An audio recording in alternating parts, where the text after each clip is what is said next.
and I look like a real human person. This is good news. This is a great start. Hi, I'm Anna Wolf. Welcome to How to Get Wet When You're Dry. I really tried to articulate there. The podcast about love and lust without the liquor. Today, I am going to be joined by the marvelous, fucking spectacular Cindy Gallop. Please do that bit later. She is the founder of Make Love Not Porn, a platform that is all about, embracing real sexuality and diversity and sort of breaking away from this, Ollie, we're going to have to cut this. Oh my God. She doesn't want to be a mother. How unnatural. What a freak of nature. And we are going to speak about everything from dating younger men to making dating fucking fun again. Great sex is born out of great communication. Communicate. And boy, am I swearing a lot. We're off to a great start. I hope you enjoy the episode. Enough foreplay. Here we go.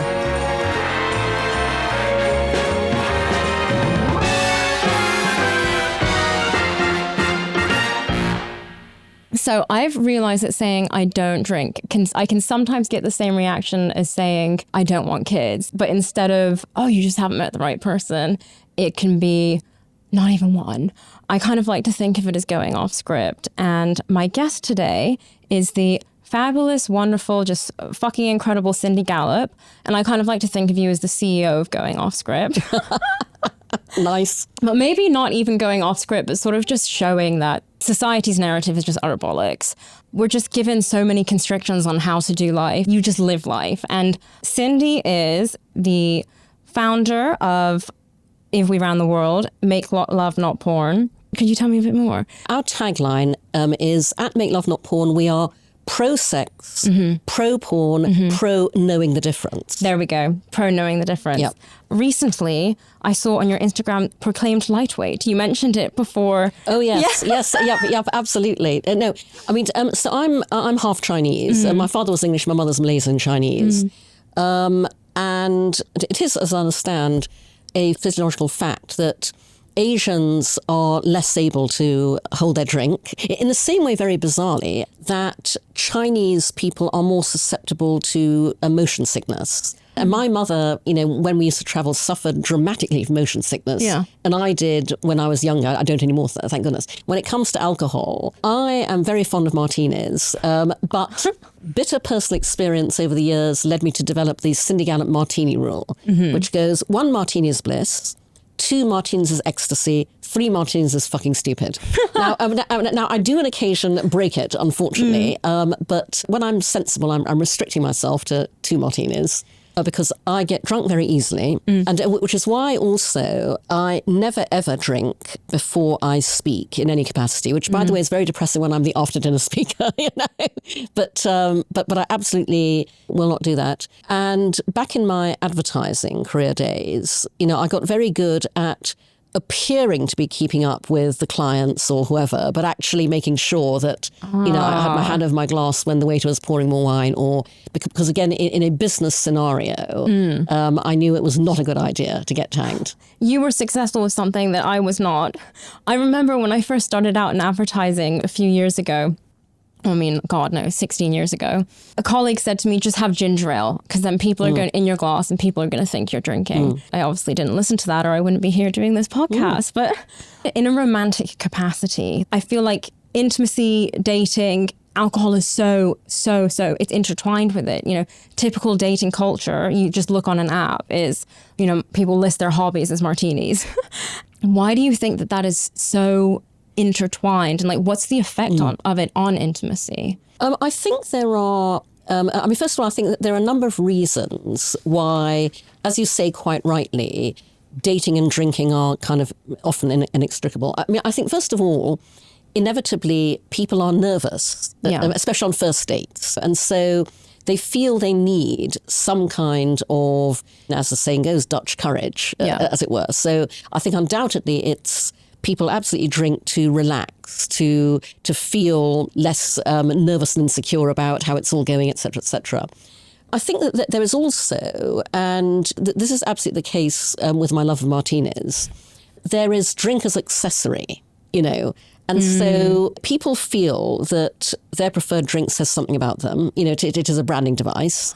There is undoubtedly, I would say, in a dating context, there is the I'm going to order a drink that makes a statement about me. You know, but then with drink as accessory, I mean, you know, one of the things I love about martinis is I love the glass. You know, I love the look of the whole thing. That also, by the way, is another way of sort of overcoming insecurities when you feel you're accessorized with the right drink as well and looking stylish while you're drinking it, you know, something along those lines. Yeah, it's so true. I mean, I decided to get talon nails and it's made me feel like such a sex goddess. Yeah. It's just like the tiniest thing can make such the difference. My grandmother used to have one of those cigarettes on the... on the, you know, cigarette holders. Yeah. I never thought about it, about your drink saying something about you, but I guess it's just a subconscious thing. It was definitely played a part in why I didn't think I had a problem, because it was, in my mind, like elegant. Yes, yeah, exactly. Yeah, and with the nerves, I've sort of found that some guys can find it intimidating that I don't drink when we go on a date because I'm fully present and fully cognizant. And, you know, there's more of a need to kind of impress in their mind for some, you know, and I understand that. Wow, but that really makes a statement about where they're coming from. Good grief. You know, theoretically, one should prefer someone who's fully sober and conscious and therefore all the more able to appreciate you for the fabulous person you are, as opposed to, ooh, you know, I better make sure that she gets drunk so she misses my deficits. You know, I mean, God, I think that's outrageous. It is something that myself and other girlfriends have faced, though, where, you know, they can either think that you're boring or they get even more nervous because you're not drinking. But then in the same breath, you do meet really, really wonderful people where you just have more authentic connections. Yeah, absolutely. Way more authentic connections because you're actually getting to know the person. Do you think that good sex can really be good sex if you have alcohol in your system? Do you know, that's a great question. And I think absolutely undoubtedly people do drink in order to lose inhibitions if they think they're going to have sex or know they're going to have sex, you know. Yeah. But if you are off your head, you are not necessarily going to be able to ensure that you are having the kind of sex you want to have. No, not at all. Like I didn't feel my body. But I also, I guess, you know, you're in advertising and I'm kind of interested to know your opinion on the way that sexuality, but also our bodies and what drinking is like for women in the media, because I kind of noticed that it, you know, if you take something like Love Island, it's sandwiched between adverts for like pink WKDs and then Just Eat, you know, and then you're watching these people by today's body standards or what they're like pushing us to want to be in a romantic capacity with all of these like sort of like numbing agents and stuff that they are addictive substances that are really hard to control. And for women, it's like, okay, you crossed the line that like wasn't drawn by you. And so it took a while for me to be okay with my body when I got sober and to connect to it again. What would you say to someone about sort of reconnecting with their body and sort of how do they know what they like and how do they know that they're having the sex they want to be having? I would say, why not try having sex sober and see what it's like? So much better. That's what I can say. Oh my God, so much better. Yeah. The first time is terrifying. I felt like a teenager again. It felt like it was the same as dancing sober for the first time on like a night out or something. And now I wish everybody the joy of consistent sober sex because it is just so much do you know, Anna, that is a fantastic message. You must get that out there as much as possible because that's a really great thing to recommend and communicate. Thank you. I think it's so important because for me and my friends, we thought that things were going to be less fun when we got sober. I wanted to punch somebody in the face in the past when they would say that I was going to have more fun without a drink. But it's true because like my dopamine comes back and I've really sort of like found myself. And I think I'm still finding my voice, right? Because it's years of unlearning, but it's just like, it's so much better. God, it's so much better. And I think once you get in the swing of it, you're just like, fine. But I've also heard you mention the whole women going to parties and because of society and the narratives that we are sold, they are like looking around for a guy. That was me because I wanted somebody to fix me. And so I would just go to parties and be like, where is this person that is going to make me feel good about myself? Thank God that's not the case anymore, right? Now I'm like, you look for me. But like... yeah, too bloody right. Yeah. Now... what are the steps we need to take to change that whole narrative of the old ball and chain? Or how do we stop putting guys on a pedestal? as women, from the moment we are born, we are told that our entire life is a search for the one. Yeah. And everything reinforces that. Yeah. You know, the fairy tales we listen to, you know, the Disney movies we watch as kids. And that just basically means every single social event we go to as teens, 20s, will he be there? Yeah. And that in turn means that we spend hours glamming up, you know, making ourselves up, changing outfits, etc. We go to that event. This is a scenario that forces us to compete with other women for the eligible men, which is a dynamic I deplore. And then at the end of the night, we schlep home going, oh, he wasn't there again tonight, maybe next time. And so at some point in my 30s, I just went, fuck this, not looking for the one anymore. Yeah. And oh my God, the relief. Yeah. I go to social events and just enjoy myself. One of my personal philosophies is communication through demonstration. Don't say it, be it, do it, show it. Yeah. I live my life the way I want to live it, but at the same time, I'm role modeling the fact that you can be blissfully happy on your own. I was equally susceptible, again, in my teens and my 20s to the search for the one. I want people to look at me and see that you can absolutely decide that you never want to get married. You can absolutely decide you never want to have children. You can absolutely decide you do not want to be in a relationship. Yeah. You know, I'm that very rare person who has no desire whatsoever to be in love and still be amazingly happy, you know? And I honestly think it won't change until, A, we role model, you know, those choices in real life, because I know that there are many women like me, but honestly, a lot of them don't want to be loud and proud about their choices because they will absolutely get a program. You know, to your point earlier, when you say you don't drink. Yeah. When I say, you know, I don't have children. Yeah. Still to this day, I can get one or two responses. Either, the poor dear thing, you know, she never met a man who wanted to, you know, and by the way, that's not true at all, you know. I mean, I don't doubt that. Yeah, I don't doubt that. or, oh my God, she doesn't want to be a mother. How unnatural. What a freak of nature. You know, speaking those choices out loud can be something that a lot of women don't want to do. It's only when people do anonymous surveys of who regrets becoming a parent that people are able to be honest about that. That is absolutely considered a freak of nature. If you say, you know, I love my children, but I wish I never had them. I have heard so many friends share about this now, saying that they love their kids, but that they regret it. And so I don't want children. And I don't really think I want to be married. Like, I have a poster above my fireplace that says, "Why be a wife?" With this woman like angrily doing the dishes. And I used to say that when I was drinking, I would say that out of defiance because I didn't think that I would get those things. In sobriety, I know I don't want those things. And so it's like, it's saying this stuff, but from a place of power as opposed to performance, you know? Mom, how can I tell if... I mean, how did you know when you were in love with Dad? Oh, I've been in love several times before. I got so I could recognize the symptoms. Several times? Mm-hmm. I was researching for a piece that I did, and with parenting, fathers are typically only judged by their partner, whereas women are judged by absolutely everybody. Yep. And they still carry way more of the burden. Yep, and absolutely. I think the UN Gender Equality Report showed that it would still take billions and billions of dollars for gender equality to even exist. And it just puts me off. Like, I've only just started living my life 3.5 years ago. I don't want it to end. Okay, I have a question for you. Do you find that people who have children feel like you're judging them when you say that you don't want them? No, I mean, honestly, if anything, they envy me.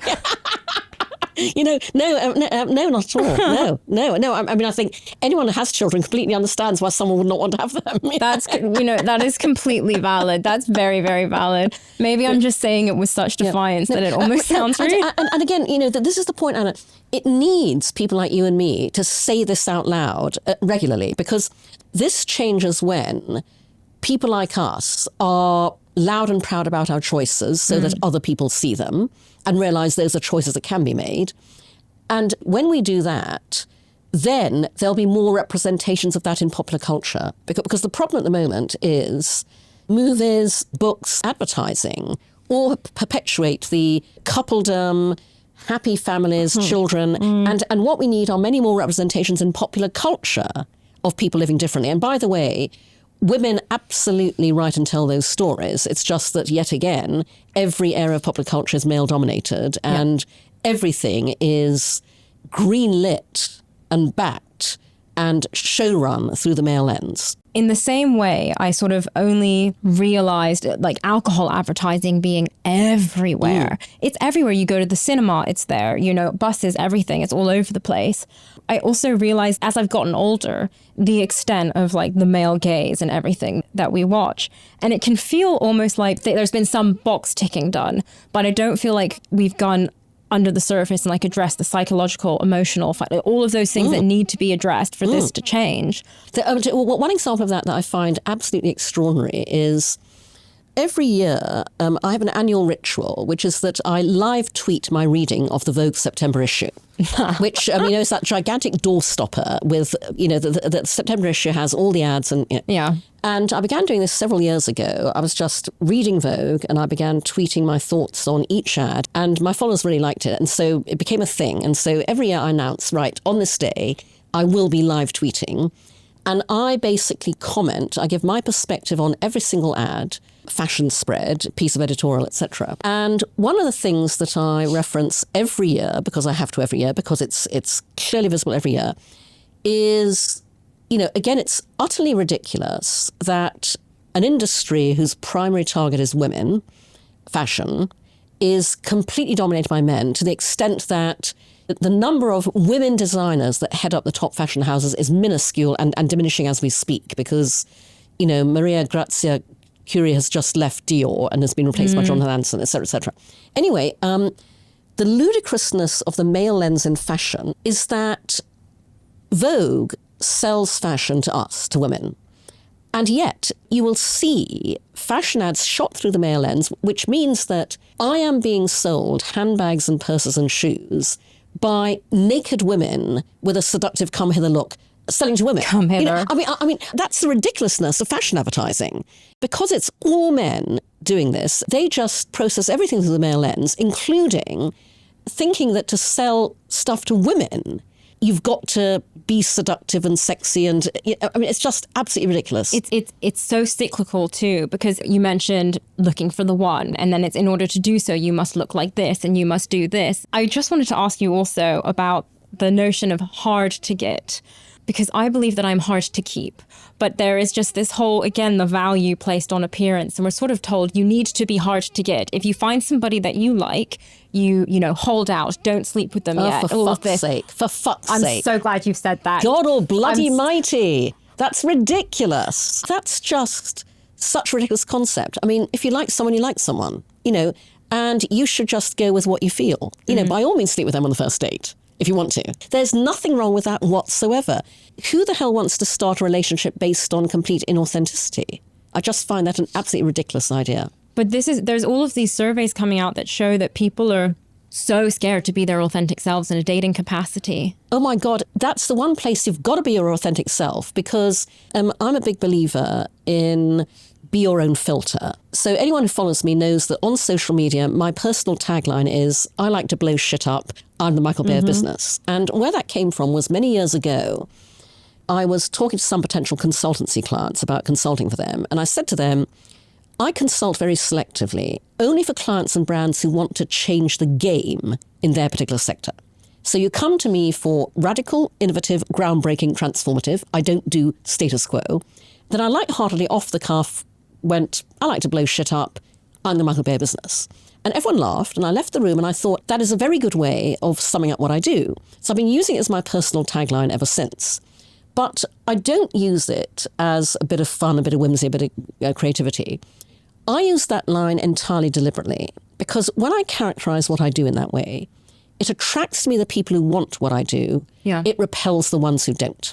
And I want to repel the ones who don't because they're a waste of time, effort, and money. So equally in a dating context, absolutely be your authentic self, because if they don't respond well, you are never, ever, ever going to build a good relationship with them. And honestly, you want to scare them off as quickly as possible.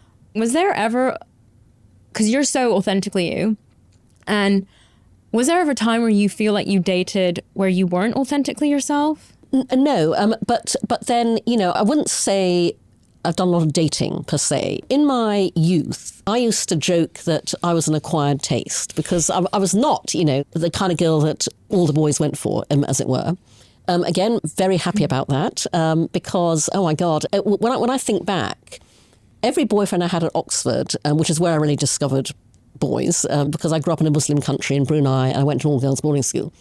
Every single boyfriend I had at Oxford dumped me. And I'm so happy they did. No. I'm so happy they did. Because that was back in the days when I was sold that whole bill of goods of you fall in love, If they hadn't, I would have been in real danger of thinking I was in love with someone and marrying him, and I would have voluntarily ruined my life. I always say that in a parallel universe, there are divorce papers with my name on them. So I didn't do that much dating. And honestly, I don't think it would have occurred to me to be inauthentic on a date. And these days, I don't give a shit what anybody thinks about me. So absolutely, I am always my authentic self. I'm definitely getting there. Starting to not give a shit is just the most freeing thing ever. I like to think I 90% don't give a shit. But 10%, I've still got a bit of a way to go. Do you think that there's too much unlearning for some people? Because, do you think these things are getting worse? Everything around us in popular culture, unfortunately, reinforces the negative things that you and I are talking about. But no, anything can be unlearned. And it usually takes some kind of very personal revelation to make that happen. This is something I want to shortcut for other women because, fear of what other people will think is the single most paralyzing dynamic in business and in life. You will never own the future if you care what other people think. And so I really want to encourage everybody to understand as early as possible that not giving a damn what anybody else thinks is, honestly, it's the single most empowering thing you can do. It's also hot. I think it's really attractive. Yeah. I think directness is the most attractive quality in a person because you always know where you stand and you don't feel angsty around them and it gives you the free rein to just be yourself. I found with dating, in the same way, I mentioned the guys who can be put off if I don't drink. It does filter them out. It great. filters. Terrific. You want to. You absolutely want to filter them out. I'm also so grateful that the when I was still buying into all of this, it didn't go anywhere with those men. Thank God I made a tit of myself with my drinking. God. Yep. No, absolutely. Yeah. And when I say made a tit of myself, I cock blocked myself endlessly. How to cock block yourself in 5 steps. Sambuca, sambuca, sambuca, sambuca, sambuca.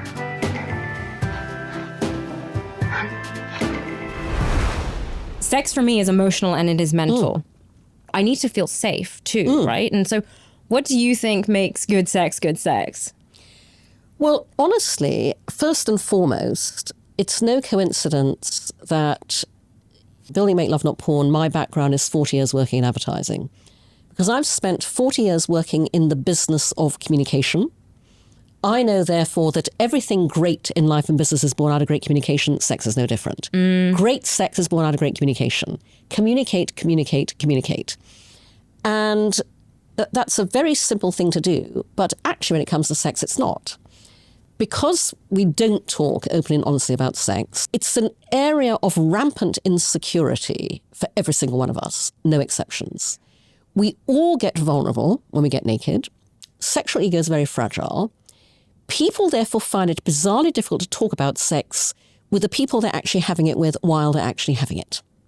Because in that situation, you are terrified that if you say anything at all about what is going on, if you comment on the action any way at all, you will potentially hurt the other person's feelings, you will put them off you, you will derail the encounter, you'll potentially derail the entire relationship, but at the same time, you want to please your partner.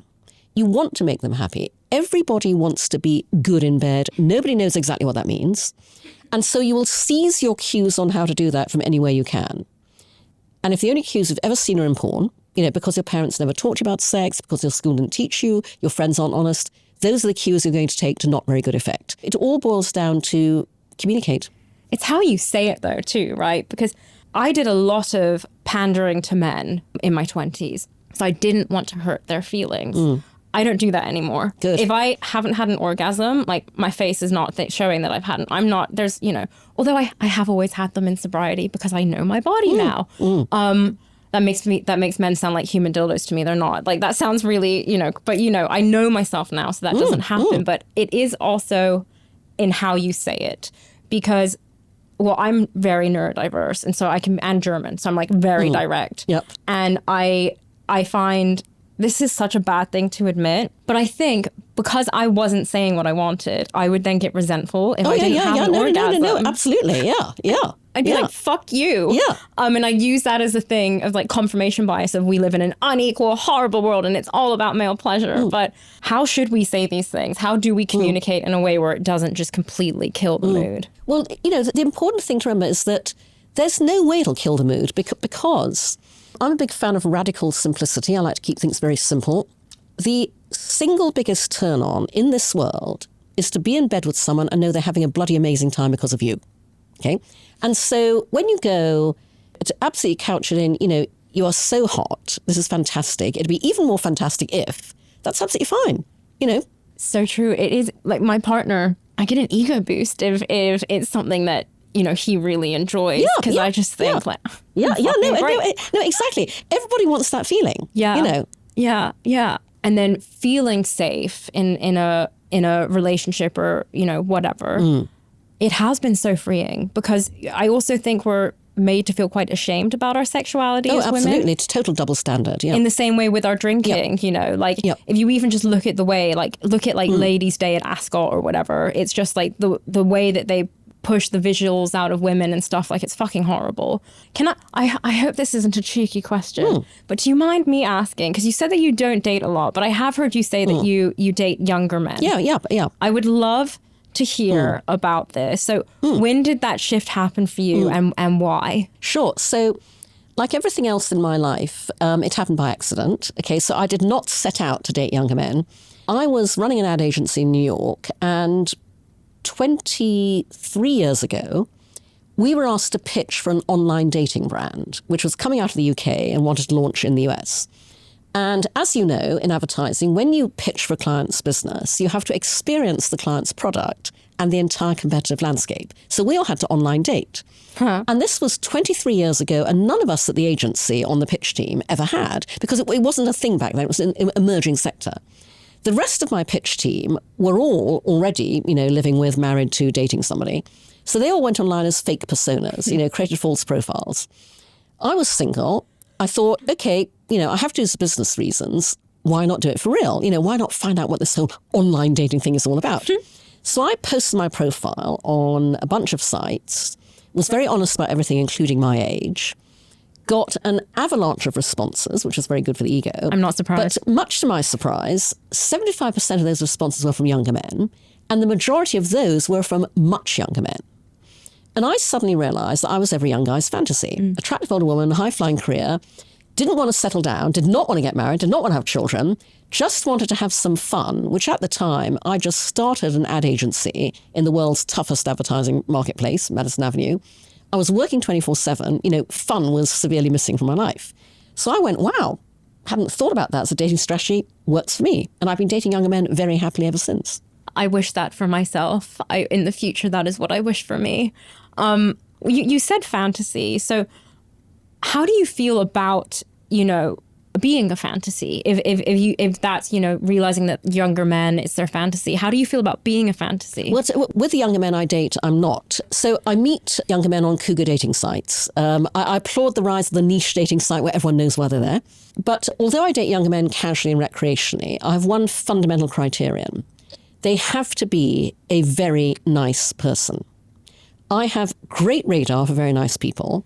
I only date utterly lovely younger men in an atmosphere of mutual trust, respect, affection, liking.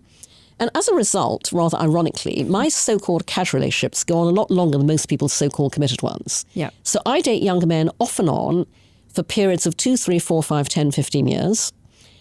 They may go on to date women their own age. They may go on to marry women their own age.